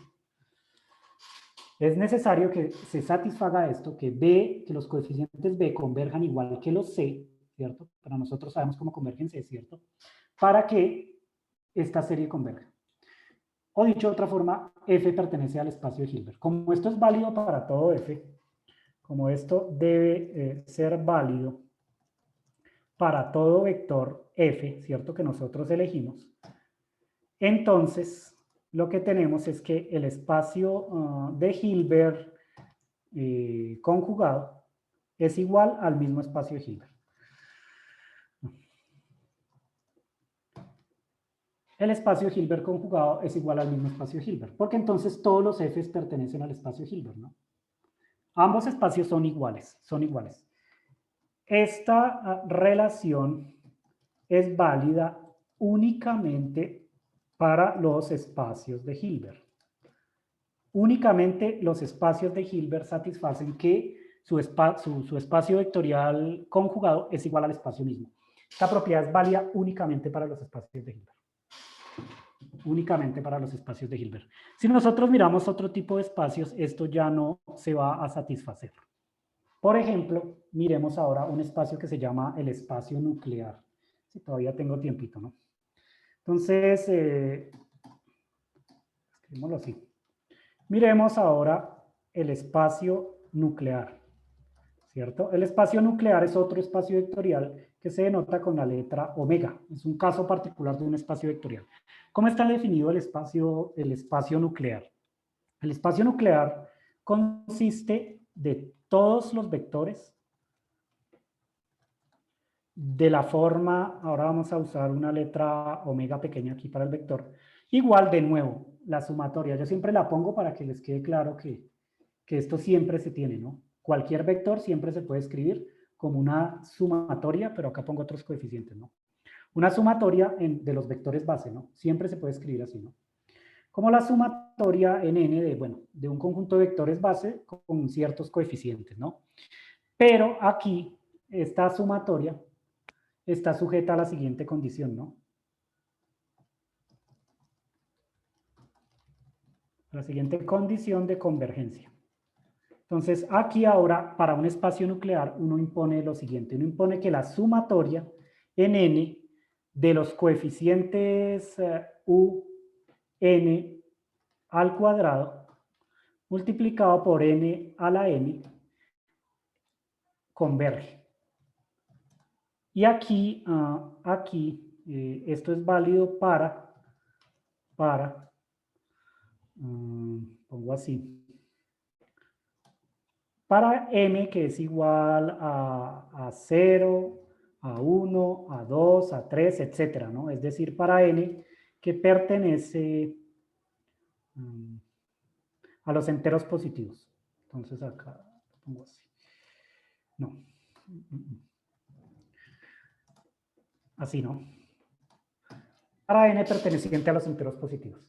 Entonces miren que este es otro espacio vectorial porque ahora yo estoy exigiendo otro criterio de convergencia. En los espacios de Hilbert lo que exijo es que la suma de la norma de los coeficientes al cuadrado converja.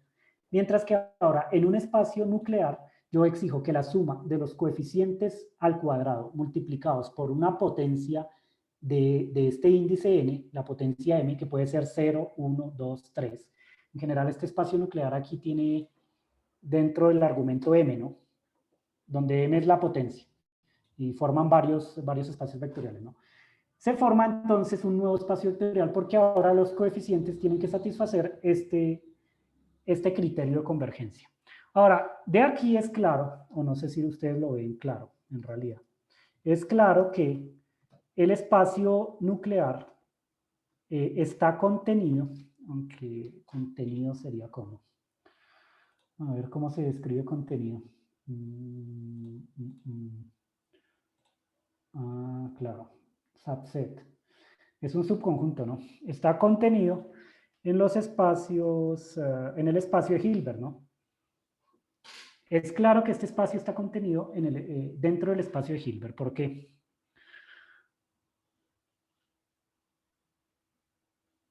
Porque este espacio nuclear es un subespacio del espacio de Hilbert. ¿Sí lo ven o no? Porque converge. También converge, luego tiene que ser un espacio de Hilbert, ¿cierto? Pero cuando yo digo que es un subespacio, digo que es un espacio más pequeño. No es el mismo espacio de Hilbert, es decir, aquí no estoy poniendo el igual, sino que estoy poniendo el contenido, que significa es más pequeño que el espacio de Hilbert. Es más pequeño. Está contenido. Entonces, si el espacio de Hilbert es, digamos, todo este espacio que yo dibujo acá, este es el espacio de Hilbert, entonces este otro espacio es, por ejemplo, este. ¿Sí? Desde un punto de vista de la topología, ¿no? Es un espacio más pequeño que está dentro del espacio de Hilbert. Está contenido. Entonces, ¿por qué este espacio es más pequeño? Mirando este criterio de convergencia, ¿sí lo ven o no?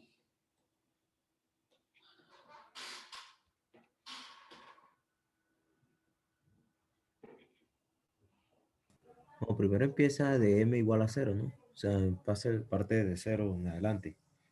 Entonces No, ya de ahí digamos, está ignorando lo que... no, Porque esto está digamos para el formando la caso, parte. a ver, aquí la suma es infinita también, ¿no? Entonces, no, digamos, no es esto, ¿no? Pero para n igual a 0, el espacio es exactamente el mismo espacio de Hilbert, ¿no? Porque ustedes ponen m igual a 0 y entonces n a la 0 da 1 y les da el mismo espacio de Hilbert, ¿no? Pero en general, m es distinto de 0, ¿no? También tiene m igual a 1, m igual a 2, m igual a 3. Entonces, para m distintos de 0, m igual a 1, m igual a 2, ¿qué es lo que pasa? Aquí aparece una potencia. Por ejemplo, supongan que m vale 2. Quedaría n al cuadrado. N al cuadrado. Pero entonces, esto me está diciendo que los coeficientes que yo debo seleccionar deben converger únicamente como u de n sobre n, ¿no? Si elijo m al cuadrado. Pues miremos un ejemplo, ¿no? Para que lo entiendan un poquito. Miremos un ejemplo. Quitamos esto de aquí. Supongan m igual a 2, ¿cierto? M igual a 2. Entonces, si m es igual a 2, ¿cómo queda este criterio de convergencia? Queda de la siguiente manera. Quedaría así, con m igual a 2, ¿cierto? Así, m igual a 2. Pero esto ustedes lo pueden escribir de la siguiente manera. Pueden poner el n dentro de la norma, ¿no? Porque esto es un número entero positivo, n al cuadrado. Entonces ustedes pueden coger esta cantidad y ponerla aquí, n. Pero esto define un nuevo conjunto de coeficientes. Esto define un nuevo conjunto de coeficientes que son, digamos, los pueden llamar como quieran. Los voy a llamar w sub n. Los w sub n son iguales a un, ¿cierto? Por n. ¿Eso qué quiere decir? Que los u sub n, entonces están dados como w sub n dividido n, ¿cierto? Pero esta sucesión de u sub n va a converger rápidamente porque está dividido sobre n, ¿sí lo ven? Cuando n va creciendo, entonces u sub n converge rápidamente, converge más rápido que los coeficientes c sub n que están aquí, porque estos c sub n son números en general, no están divididos sobre n. Entonces aquí lo que está pasando es que yo selecciono únicamente los coeficientes que convergen como 1 sobre n. ¿Sí lo ven? Estoy seleccionando los coeficientes que convergen como 1 sobre n. Mientras que aquí, estos coeficientes, ¿cómo pueden ser? Pueden ser cualquiera, ¿no? Lo importante es que converjan, ¿no? Que se satisfaga esta convergencia. Pero estos coeficientes no necesariamente tienen que converger como 1 sobre n, ¿no? Tienen que converger como ¿qué? como quieran, ¿no? Mientras converjan, yo estoy feliz porque pertenecen al espacio de Hilbert, ¿no? Pero pueden converger como quieran. Sí, hay muchas formas en que pueden converger, no necesariamente como 1 sobre n. Mientras que aquí estos coeficientes, ¿cómo convergen? Como 1 sobre n. Entonces estoy seleccionando únicamente vectores que tienen coeficientes que convergen como 1 sobre n. ¿Eso qué quiere decir? Que este espacio omega, ¿cómo es? De nuevo, es más pequeño, porque aquí simplemente están los vectores cuyos coeficientes convergen como 1 sobre n. ¿Sí lo ven? ¿O no? Mientras que afuera pueden haber coeficientes que converjan como quieran, ¿no? Como quieran converger. Y lo mismo si yo elijo, por ejemplo, n a la 4, n a la 3, el criterio de convergencia va cambiando acá por una potencia, ¿no? Si elijo n a la 4, entonces acá me aparece un n al cuadrado, ¿no? Y así sucesivamente, pero estoy eligiendo un criterio de unos coeficientes que converjan de esta manera, ¿no? ¿Sí o no? ¿Sí ven por qué es más pequeño o no se entiende? Sí, sí, sí. Ya. Sí. Sí. Bueno, entonces es evidente que es más pequeño porque nosotros estamos solo seleccionando cierto tipo de coeficientes que converjan de cierta manera, ¿no? En cambio, en el espacio de Hilbert pueden converger de cualquier forma. Mientras converjan, estamos felices, ¿no? Entonces, aquí este es un ejemplo, ¿no? Un ejemplo de un espacio nuclear, pero en general los espacios nucleares están contenidos dentro del espacio de Hilbert. El caso igual se tiene cuando m es igual a 0. Entonces, aquí siendo totalmente estrictos, debería poner un C con un igual abajo, pero bueno, lo vamos a dejar aquí, ¿no? Entonces, miren que este es el espacio nuclear, Pero a mí me interesa ver entonces cuál es el conjugado del espacio nuclear. Conjugado del espacio nuclear. Es decir, ahora quiero ver qué es esto. Omega con una X acá, ¿no? El conjugado del espacio nuclear. ¿Qué pasa con el conjugado del espacio nuclear? El conjugado del espacio nuclear consiste en todos los vectores que satisfacen lo siguiente. Entonces volvemos y miramos la definición de conjugado. Tienen que satisfacer esto, ¿cierto? Te lo escribo acá, pero lo pongo aquí. Son todos los vectores F o sigma, o bueno, no sé, cambiemos la notación para que no se confundan. Los sigma, todos los vectores sigma, que son, bueno, que se pueden escribir siempre así, ¿cierto? Como una superposición de los vectores bases, tales que sigma, producto escalar con el omega de atrás, ¿cierto? Que pertenece al espacio, acá, ¿cómo lo llamé? A este vector no le puse un nombre, ¿no? No le puse nombre. Este lo llamamos omega, así. Pero no así, sino así, ¿no? Este vector lo llamamos omega y, no, sí lo había puesto acá, ¿no? Que no lo, no, estoy confundiendo, ¿no? El omega es este vector que está aquí, ¿no? Este es el criterio de convergencia, esto es otra cosa, ¿no? Entonces, de tal forma que al hacer el producto escalar sigma con omega, se obtiene que esta serie de coeficientes converge, ¿no? Es la definición, ¿no? Es la definición. Se tiene que converger, Pero miren que entonces ahora, primero, sigma pertenece al conjugado, mientras que este W pertenece al espacio nuclear, ¿cierto? Noten que ahora, no sé si les queda claro, pero bueno, lo vamos a discutir. Noten que ahora el espacio conjugado es mucho más grande que el espacio nuclear y que el espacio de Hilbert. Es más grande que el espacio nuclear y que el espacio de Hilbert. ¿Por qué?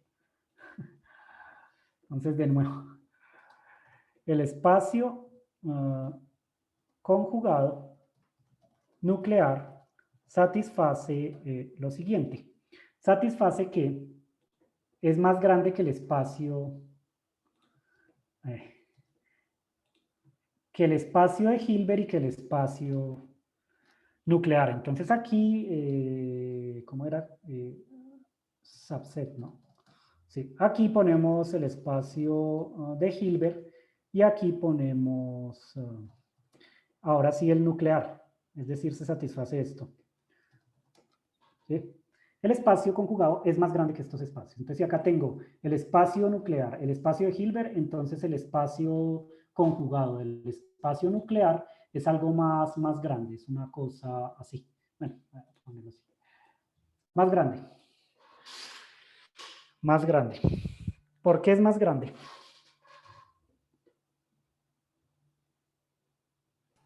Porque contiene al espacio de Hilbert en la parte de los vectores, ¿no? O sea, Pero son ¿por qué lo vectores más grandes. contiene, no? ¿Por qué lo contiene? Mm.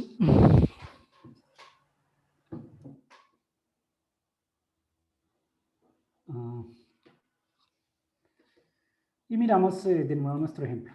Entonces, miramos el ejemplo. Miremos otra vez el ejemplo. El ejemplo que les puse con este sigma de 2, ¿no? Omega de 2, perdón. Omega 2. Noten que ahora lo que necesitamos es que converja esto, ¿no? Converja esto. Pero miren que estos U sub n, ahora con este ejemplo, en el caso en que m vale 2, ¿cierto? Estos U sub n ya sabemos cómo convergen. Convergen como 1 sobre n.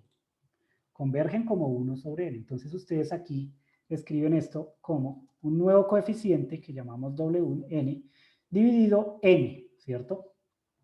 Lo escribimos así. Miren que los coeficientes U sub n convergen como 1 sobre n. Eso tiene como consecuencia que entonces, esto se puede escribir de la siguiente manera. Tiene como consecuencia que entonces Bn, ¿cierto? Que no le voy a poner el complejo conjugado, simplemente lo dejo así.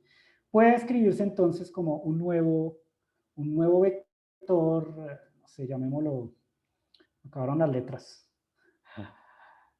Es un complejo, ¿no? Zn por así. Puede ser un vector de esta forma, mientras Zn por W converjan, ¿no?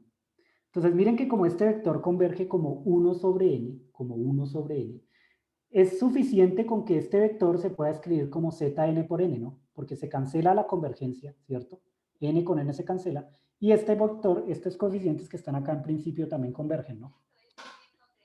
En principio convergen también. Los W sub n convergen, ¿no? Porque tenemos que es un subespacio. Aquí teníamos que el espacio nuclear era un subespacio del espacio de Hilbert. Entonces se satisface que los omega n convergen también, ¿no?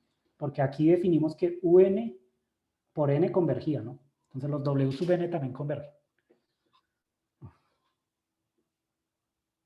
Tienen que converger, ¿no? Entonces, ¿qué es lo que pasa aquí? Estos W sub n convergen.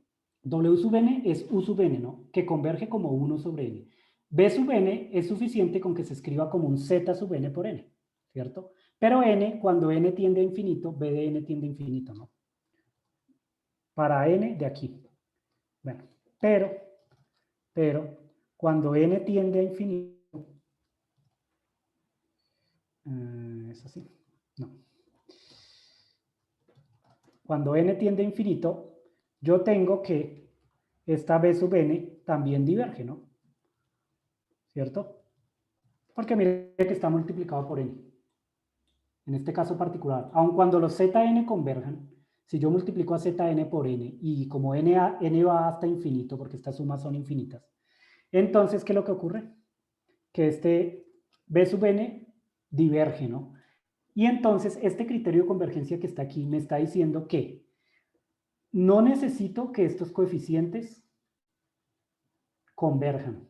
Estos coeficientes pueden diverger como n a la 1, con esta potencia de n. Para este ejemplo particular, ¿no? Si fueras omega de 4 sería otra cosa, ¿no? Aquí la divergencia sería como n al cuadrado. Miren que entonces el espacio, aquí como consecuencia, el espacio conjugado nuclear contiene vectores que divergen, porque los coeficientes pueden diverger. ¿Sí lo ven? Tiende a infinito. Tiende a infinito.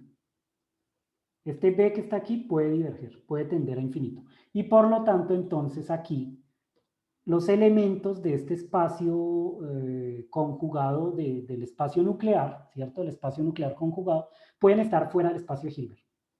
Porque, por ejemplo, puede contener vectores que divergen. Puede contener vectores que tienen norma divergente, que divergen. ¿Sí o no? Entonces, y por lo tanto, omega, y por lo tanto omega puede tener este tipo de vectores. Escribo acá.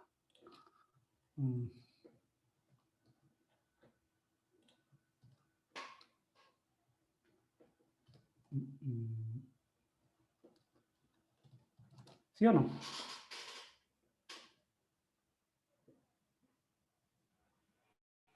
¿O no es claro? Sí, ahora sí.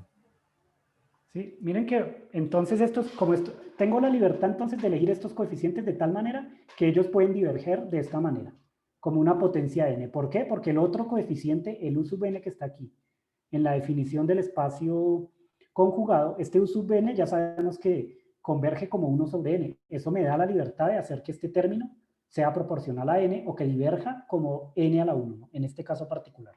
Eso quiere decir que estos coeficientes, que son los coeficientes del vector, ¿cierto? Pueden diverger. O dicho de otra forma, también la norma al cuadrado de estos coeficientes diverge. O de aquí ustedes entonces dicen, puedo tener vectores que tienen norma infinita. Porque acá entonces ustedes ponen un vector sí, aunque bueno, yo el vector, ¿cómo lo llamé? Omega, ¿no? No, omega es el de acá. Sigma. O la norma de sigma, entonces puede ser infinito. Infinita. Puede diverger, porque estos coeficientes divergen. Eso quiere decir que el conjugado nuclear es más grande que el espacio de Hilbert mismo, porque en el espacio de Hilbert únicamente hay vectores que tienen norma finita.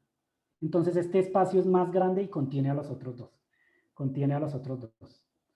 A este triplete que está aquí, a este triplete que está acá, de tres espacios vectoriales, se le conoce como el espacio equipado de Hilbert. Estos tres espacios, es decir, a este espacio azul que yo dibujé acá. Todo este azul que está acá, que contiene a los dos, a Hilbert y al espacio nuclear, se le conoce, a todos los tres, se les conoce como el espacio de Hilbert equipado. Es decir, aquí les pongo el nombre enfrente. Este precisamente es el espacio equipado de Hilbert. Y por eso se llama equipado, porque es un conjunto de tres, ¿no? Tres espacios equipados. Un equipo de tres espacios, ¿no? El espacio equipado de Hilbert. Y es en este espacio equipado de Hilbert donde puedo tener vectores con norma infinita. ¿Eso qué quiere decir? ¿Eso qué quiere decir? Que este espacio contiene qué tipo de cantidades. Por ejemplo, este que está aquí. Este que tiene norma infinita pertenece precisamente a ese espacio vectorial. Y las deltas de Dirac también pertenecen a este espacio vectorial, al espacio vectorial de Hilbert equipado. No pertenecen al espacio de Hilbert, sino que pertenecen al espacio de Hilbert equipado. Y de esta manera entonces nosotros podemos decir que la teoría de Dirac está enmarcada no dentro de los espacios de Hilbert, ¿no? Sino que esta teoría es consistente matemáticamente si se estudia dentro de este espacio, el espacio equipado de Hilbert, que es precisamente estos tres espacios combinados, ¿no? Dentro de este contexto, tenemos que la teoría de Dirac es válida. ¿Por qué dentro de este contexto? Porque podemos tener elementos, ¿cierto? Vectores que sí tengan norma finita, en un espacio de dimensión infinita. Podemos tener vectores que estén dentro del espacio nuclear, que satisfagan ciertas condiciones de convergencia estrictas, ¿cierto? Por ejemplo, que converjan como 1 sobre n. O podemos tener también vectores fuera del espacio de Hilbert usual que tengan norma infinita. Por ejemplo, todo lo que hacía Dirac en el espacio continuo. Todo lo que hacía Dirac en el espacio continuo. Es en este espacio equipado Hilbert donde la teoría de Dirac entonces es consistente matemáticamente.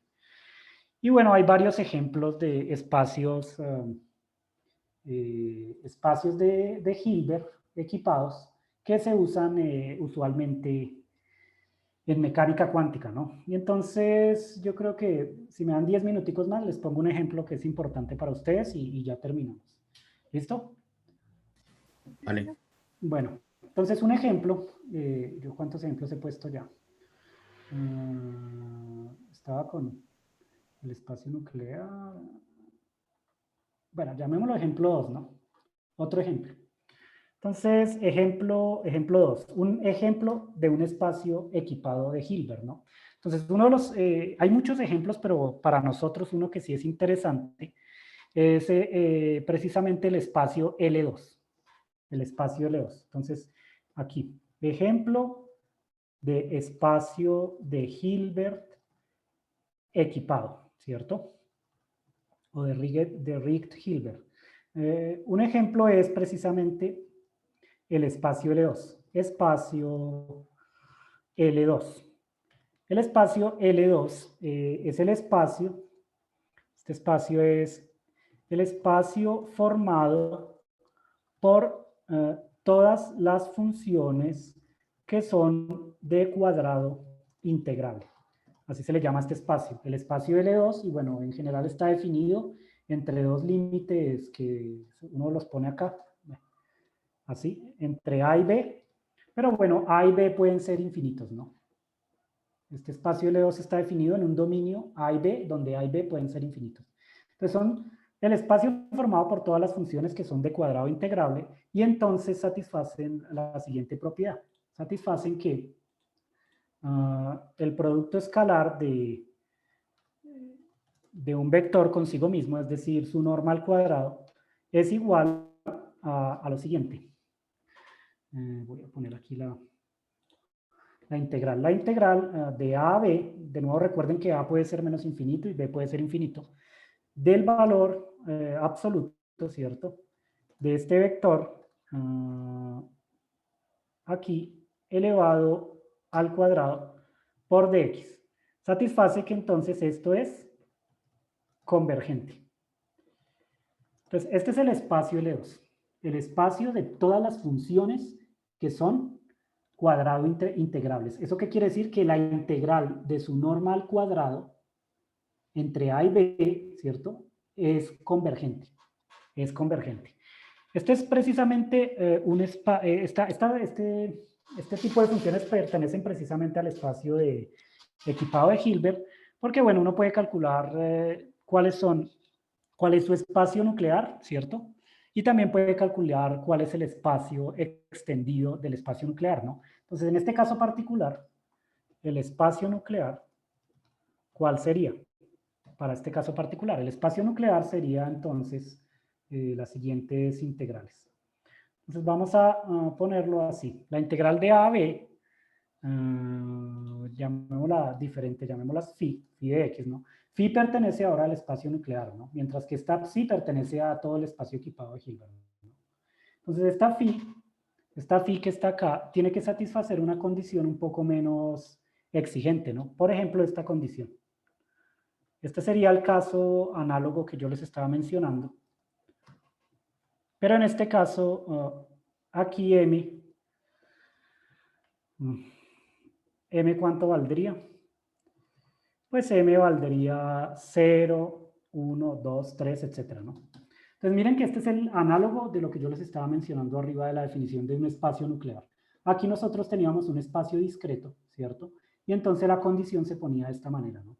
Esto es un espacio nuclear. Los coeficientes satisfacen criterios de convergencia específicos que hacen que sea más pequeño que el espacio de Hilbert mismo, ¿no? Aquí pasa lo mismo, ¿no? Elegimos ciertos criterios de convergencia para esta función, de tal manera que es esta integral la que converge. Pero este es el análogo continuo de lo que yo escribí acá arriba, ¿no? Aquí n es el índice que va recorriendo todos los vectores, mientras que acá no tenemos un índice discreto, sino que tenemos un índice continuo que es x. Entonces esto es exactamente lo mismo. El espacio nuclear sería el espacio de todos los vectores que satisfacen esta condición. Y así se construye el espacio nuclear asociado al espacio L2. Mientras que el espacio conjugado nuclear sería el siguiente, ¿no? O sea, el omega con la x arriba, ¿no? El espacio conjugado nuclear tendría que satisfacer lo siguiente. Sería el espacio de todos los vectores que ahora son estos chi, tales que al hacer el producto con phi, aquí yo creo que mejor les escribo esto. Phi pertenece al espacio nuclear, ¿no? Mientras que aquí,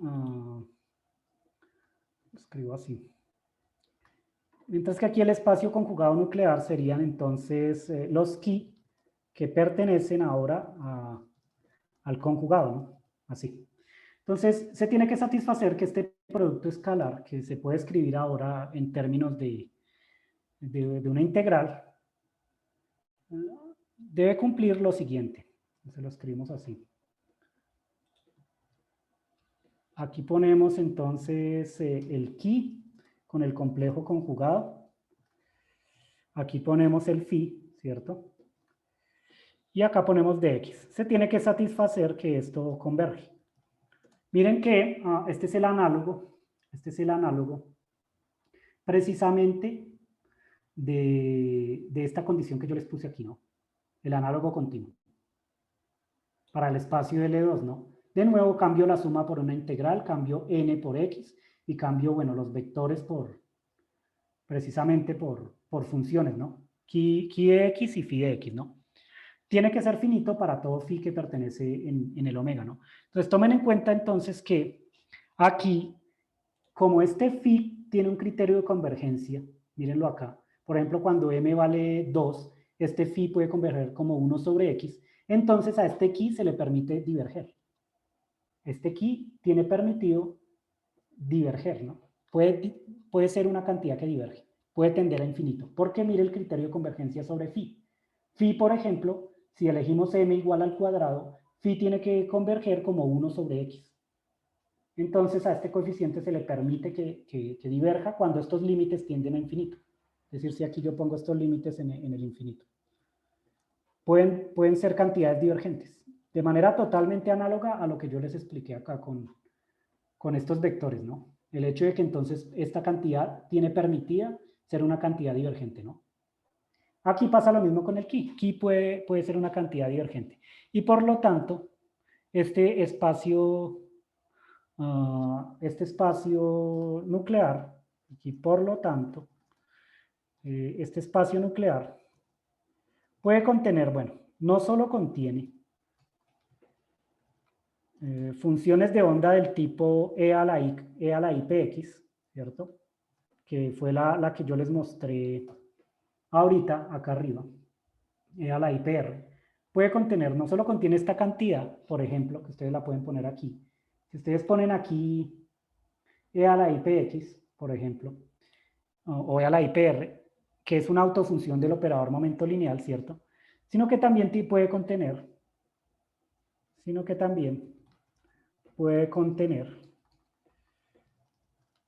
la delta de Dirac, por ejemplo, la delta x menos lambda, por ejemplo, que fue la que nos apareció en el caso del operador posición, ¿no?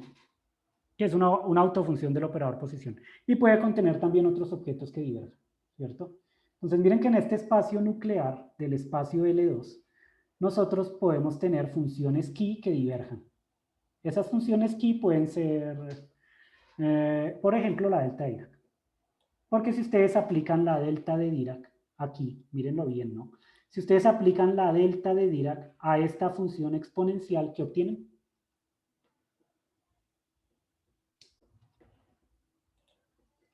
Antes de que se vayan, ¿por qué? Entonces yo escribo esto. Esto que está acá, ahora van a considerar que el chi es la delta de Dirac. Van a considerar que chi es la delta de Dirac. Y entonces en vez de esta chi pongo la delta de Dirac, pero bueno, el complejo conjugado de la delta de Dirac es la misma delta, ¿no? Entonces pongo aquí la delta. Mientras que esta phi la van a llamar esta función convergente e a la i p por x. ¿Cuánto vale esto?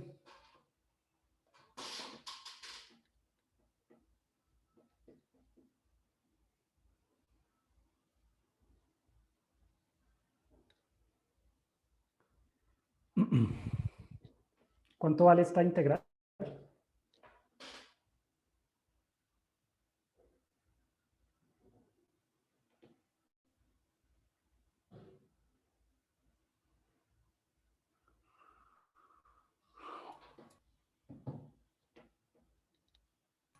Sabiendo, o sea, se puede tomar delta como una función igual que lo hacíamos anteriormente y no quedaría un delta. ¿Cómo se aplica la delta a una función de nuevo?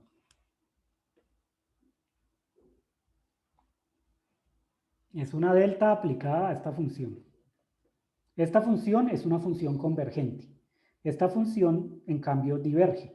Aquí tenemos precisamente el caso de una función que pertenece al espacio conjugado nuclear, porque esta función diverge, pero el producto escalar de esta función divergente con una función que converge y que pertenece al espacio nuclear, sí da una cantidad que converge, debe converger. Ahora, des en cuenta que si ustedes aplican esta delta de Dirac a esta función, lo que obtienen es la misma función, pero cambian x por lambda, ¿no? Recuerden que este es el análogo de la delta de Kronecker. Esta delta x menos lambda, esto es una suma continua, esta delta es el análogo de la de Kronecker, aquí hay que cambiar x por lambda. Entonces cogen esta función que depende de x y la cambian por lambda, pero esta función que está aquí es convergente. Esta función es convergente, porque es una función compleja, y si ustedes grafican esto en el plano de los complejos, obtienen esto. Obtienen esto, ¿sí o no? Para todo valor lambda, obtienen esto. Esto es una función compleja, no diverge. Es una función compleja que está acotada y entonces converge. Eso quiere decir que entonces en el espacio nuclear del espacio L2, estas funciones pertenecen al espacio L2, ¿no? ¿Por qué pertenecen al espacio L2? Porque son de cuadrado integrable, ¿no? Es decir, estas son funciones de cuadrado integrable que pertenecen al espacio nuclear, por lo que pertenecen al espacio L2, que es un espacio de Hilbert, ¿no? En el espacio conjugado nuclear están las deltas de Dirac, porque miren que la delta de Dirac satisface precisamente la propiedad de un espacio conjugado, que es el hecho de que se tiene que tener que este producto escalar converge. Entonces, la delta de Dirac, aun cuando es una función divergente, pertenece al espacio nuclear conjugado. Entonces, no pertenece al espacio de Hilbert, pero sí pertenece aquí. Esa función estaría aquí afuera, ¿no? Al nuclear conjugado de L2, en este caso particular, ¿no?